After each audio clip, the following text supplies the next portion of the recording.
What's going on? Good morning, y'all. It is your boy Martin, aka the Boxing Purist. Welcome once again to the Truth and Absolute channel, where I speak the truth and nothing but the truth. So help me, good God Almighty. All right, y'all. This is your first time coming through, man. You guys already know what to do, man. Like the video, subscribe to the channel, hit the notification bell, and share this video. I got a good one today.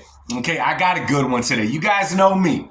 Okay, you guys know me. When I hear certain news, right, I really like to dive in. I really like to go deep into what's being said, okay? And I love to point out a double standard, all that. Let's get right into it, man. So if some of y'all just saw the interview, okay, with Tank Davis on J Hill Network, big shout out to J Hill Network, man. He has a really good podcast. He's a really good interviewer. When this interview first started, I'm like, oh man, this is he's from where Tank is. You know, he's gonna try to level up his boy. But as the interview went on, he started asking questions, and I was like, okay, this is what we need. This is what we need. Now, see, unfortunately, okay, now listen up. Don't get sensitive.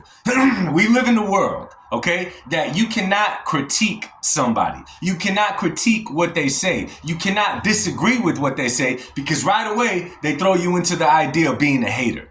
Right? If I'm not sitting here praising a fighter, this is a boxing channel, if I'm not praising him 100% all the time, it's because I got hate towards him. Let me tell y'all something, okay? I got kids, okay? I take my son to play basketball. If my son is shooting in a funky form, I'm going to tell my son, hey, it looks off. We got to work on it. That's not where it's at. Does it mean that I hate my son, or I love my son enough to tell him the truth? Okay? It's all love here, yo. It's all love. But I gotta point out the double standard, and I gotta call out certain fighters when they're talking crazy like this. Now, I said it this past Saturday on the live, guys, okay? I said it this past Saturday on the live. Tank Davis is a really likable dude, okay? He did that interview with Yachty, and I thought it was a great interview. It showed, you know, Tank's humble side. The interview with Yachty was a lot different than the J Hill Network. Completely different, okay? So I got into it and all that. There was a few things I disagreed with, but nonetheless, it was a good interview. On this here interview, when my man pressed him on certain issues that us, the boxing fans, have a question. Notice I said the boxing fans, because a lot of you guys are just ride or die Tank fans more than you are boxing fans, okay? Take it how you want it. That's just how I see it, okay? A couple of things that Tank was saying was here, and the question how he was answering them threw me off completely. Okay, threw me off completely, because we set the bar so low for little Tank. We set it so low, but somehow we set it low and still want to call him the face of boxing. Still say that he's great, this and that. But I'm sorry, the Truth and Absolute channel, we do not give flowers off of potential, rather what you did inside of that ring. You got the skills, prove it. You're the best in the game, prove it. Just because you say something, okay, does not mean we're going to be like, okay, cool, I'm glad you believe in yourself, now prove it to us, right? That's just what it is. That's real life, okay? If I got investors coming, right, I got to have something to back up my claim why I want them to invest in me. All right, I got to show something, something that's going forward if they're going to invest in me. Not just because I speak it, but I got no accolades to back it. It's nothing. It's absolutely nothing, okay? So one of the things that Tank said on here was he feels, or not even he feels, he said that his skills are better than any fighter that we see on TV. Any fighter. Now, mind you, look at who is currently fighting right now. Look at their resumes. Look at the risks that they're taking. And for Tank to come out and say that he's better than all those guys, just because he does have a following that will swear that he is, he could ride that way. He could do that way. I'm saying, bro, what about you prove it inside of the ring? You're only 30 years old, okay? It's not like you've been a super active fighter fighting 3 times a year. You have a lot left. Why don't you prove it to us, okay? That was one thing.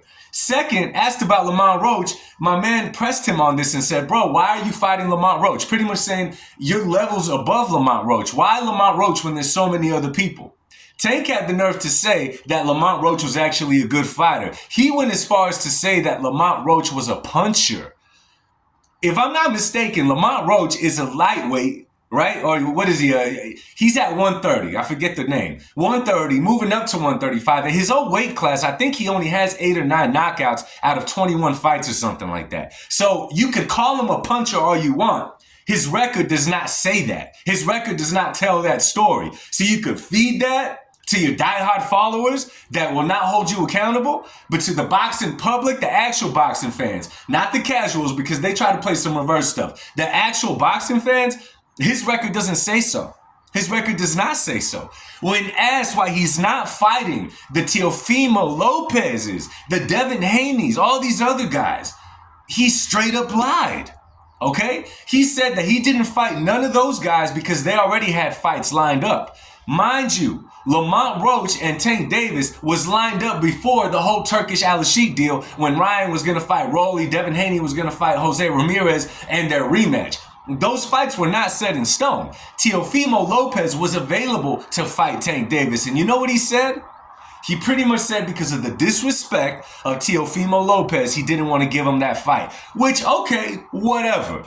Okay? You could say that when you're up here in the boxing world. Okay? You could say that when you're already an accomplished fighter and now anyone fighting you is going to make a big bag. Okay.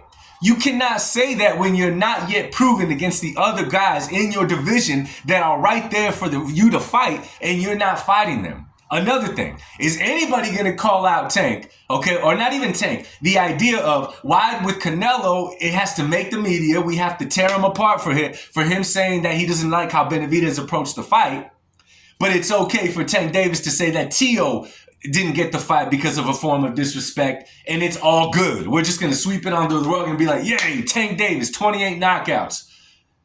Really? Another thing, and I could go on and on, man, because I'm telling you, my man asked some really good questions, okay? Another thing, this man had the nerve to say, okay, that he feels that his skills are better than Floyd Mayweather. Now, I know that a lot of guys, okay, I know a lot of boxing fans started watching Floyd towards the end of his career, and that's what you judge him off of.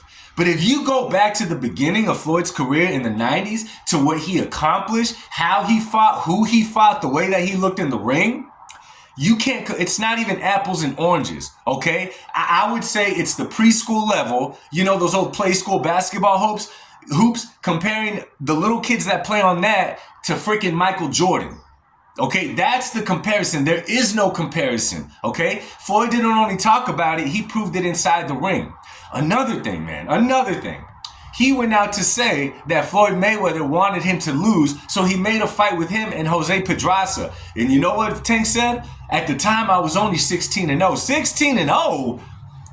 Bro, dude, 16-0? This is the thing. If we're going to hold that standard across the line, cool. But for whatever reason, when it comes to Tank Davis, we give him nothing but passes. Pass. We might as well be freaking LeBron James dishing out assists at this point. The media, boxing analysts, you guys are some all-star Magic Johnson point guards giving assist with as much passes as you're giving this man. Now, I like Tank Davis. I think he has great potential, and I've said it over and over again. But me personally, and I know a lot of the boxing public, is not going to give you your flowers just based on the potential you think you have. You obviously got a lot more in the tank, okay? You got a lot more in the tank. This really threw me off, okay? And to kind of disrespect Floyd, let's be real, y'all. For the beginning part of Tank Davis's career, we only know who he is because he was always with Floyd Mayweather. Floyd Mayweather put him on the Conor McGregor card. Okay, you think that he's going to set you up, invest that much into you to try to set you up against Jose Pedraza to lose? Or did he want to challenge you? Same thing happened with the Lomachenko fight. Don't take my word for it. Google it way back in the day.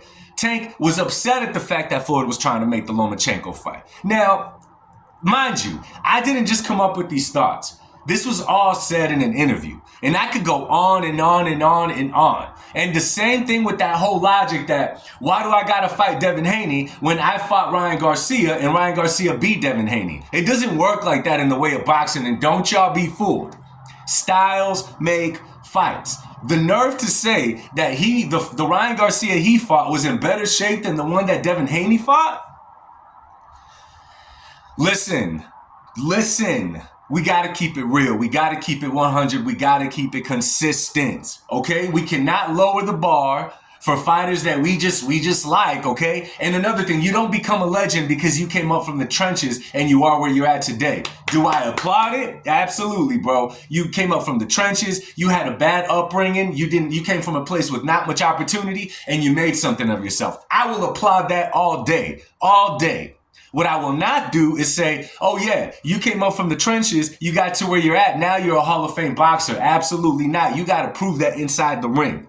Anyway, y'all, share this video, man. Of all videos, share this one, because guess what? I want to spark debate. I want people coming on the comment section and saying something different. Listen, don't shoot the messenger, like I like to say. I seen it on an interview. I'm bringing it to y'all, and I like to keep the stuff consistent, man. Let me know what y'all think. Go watch the interview. Do what you got to do. Drop it in the comment section. I got to go to work. Much love to y'all. God bless y'all. I'll speak to y'all soon. Peace.